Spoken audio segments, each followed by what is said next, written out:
ஆஸ்திரேலிய cricket நட்சத்திரம் Shane Warne முரளிதரனுக்கு அடுத்தபடியாக உலகிலேயே மிகப்பெரிய சுழற்பந்து வீச்சாளர் என்று யுவராஜ் சிங் புகழாரம் சூட்டியுள்ளார். IPL T20 தொடரில் புனே வாரியர்ஸ் அணியின் கேப்டனாக யுவராஜ் சிங் உள்ளார். ராஜஸ்தான் ராயல்ஸ் அணியின் கேப்டனாக ஷேன் வார்ன் இடம்பெற்றுள்ளார். ஆஸ்திரேலிய கிரிக்கெட் ஜாம்பவானாக கருதப்படும் ஷேன் வார்னே இலங்கை அணியின் முரளிதரனுக்கு அடுத்தபடியாக உலகிலேயே மிகச்சிறந்த சுழற்பந்து வீச்சாளர் என்று புகழாரம் சூட்டினார் யுவராஜ் சிங். IPL போட்டிகளில் அணி வித்தியாசம் பாராமல் அனைவருக்கும் அவர் உதவினார் என்றும் Yuvraj Singh புகழ்ந்தார்.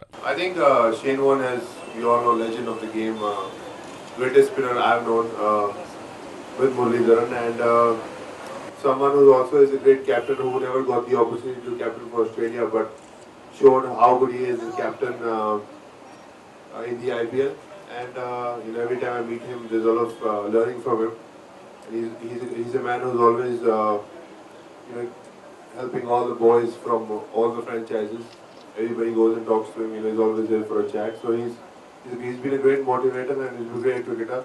So we should salute his career and his performances. சர்வதேச போட்டிகளிலிருந்து ஓய்வு பெறுவதாக ஏற்கனவே அறிவித்திருந்த ஷேன் வார்னே மும்பை அணிக்கு எதிரான போட்டியில் ராஜஸ்தான் ராயல்ஸ் அணியின் வெற்றியுடன் IPL போட்டி தொடரிலிருந்தும் விடைபெற்றார்.